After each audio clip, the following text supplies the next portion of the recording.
Magandang araw na naman pong muli sa inyong lahat mga ka-vlog, boss, idol, regular viewer, silent viewer at kasama na rin po ang lahat ng mga OFW. Ang gagawin ko naman ngayon ay itatry kong tanggalin itong contact na nagdikit. Na-weld siya nung nagkaroon ng problema yung alternator ng loader. So itatry ko pong tanggalin at itatry kong isalpak sa isang sasakyan kung gagana pa. So yung nangyari po kasi dito ay nagmalfunction yung alternator ng loader.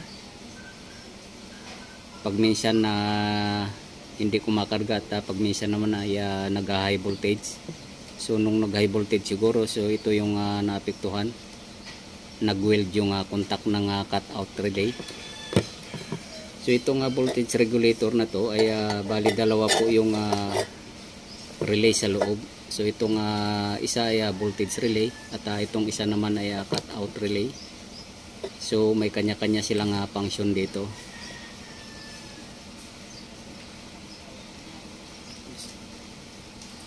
So subukan ko pong tanggalin ito at nang may salpak ko ulit sa forward track na 24 volts din kasi 24 volts ito. At kung uubra, so gagawin ko pong spare itong voltage regulator na to.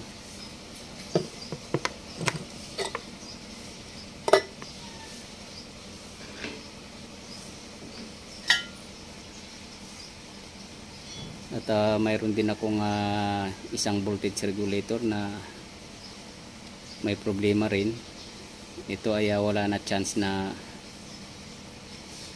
ma-repair dahil talagang totally sunog na itong winding nya, itong relay.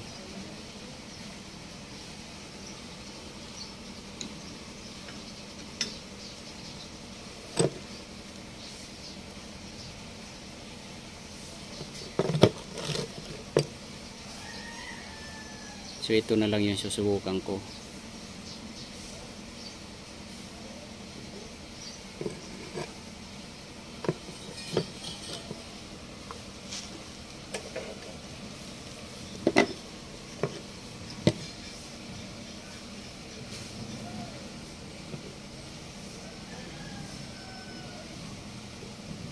Kabilaan siya ay nag-weld. Ayan, no. Ang itsura po kasi dapat nito ay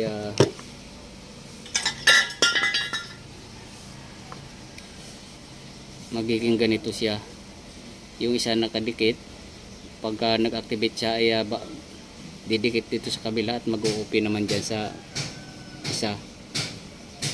So ang nangyari dito sa isa, sa itong relay na to ay parehas nagdikit.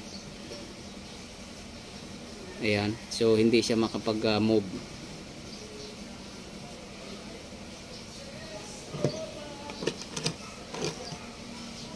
So try ko pong sikwat-sikwatin yan kung kayang matanggal.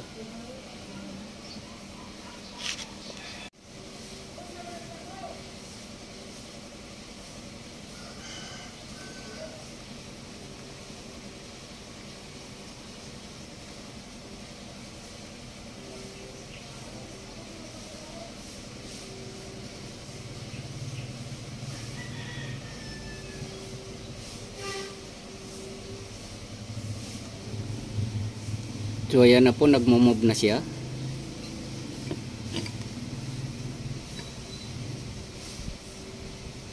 Kapag inaano ko yung spring, pag dinidiinan ko siya, ay tumatawid na siya sa kabila.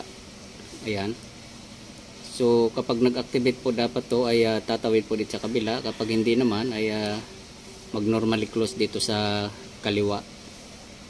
At kapag nag-activate siya ay yung contact na yan ay didikit dito sa kanan. Ayan. So kanina po ay hindi siya hindi siya gumagalaw. Parehas po nakadikit yung dalawa na yan. Ayan. So dalawang spring po to. Itong isa ay medyo may katigasan at yung isa naman ay malambot lang siya. Ayan o.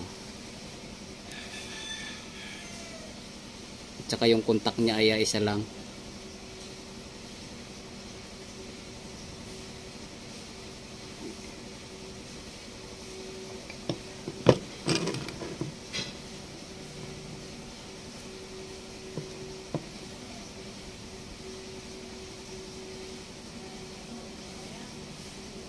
Ayan, gumagalaw na siya.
So okay na po siya at chinik ko rin po yung original, yung gap dito, gap contact. So nakuha ko na rin yung standard gap contact nung bagong voltage regulator para parehas po yung clearance nya. At i-close ko na to para ready na sa testing.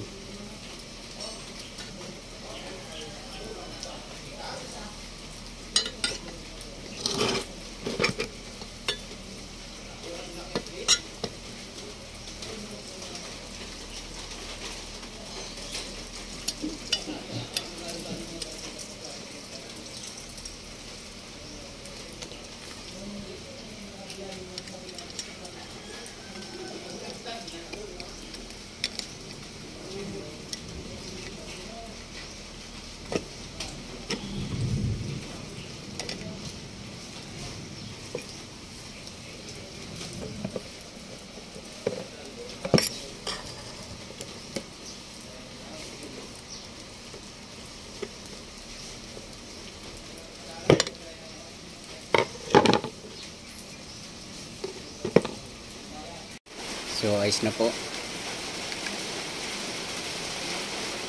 So isasalpa ko na po sa actual to ng sasakyan kung okay po yung function nya. para malaman po yung kung mag-automatic ba siya o hindi ba siya mag-abnormal function itong voltage regulator na to. So hanggang dito na lang po muna ang video kong ito. Please like, subscribe na lang po and hit notification bell para sa susunod na mga video. God bless all po.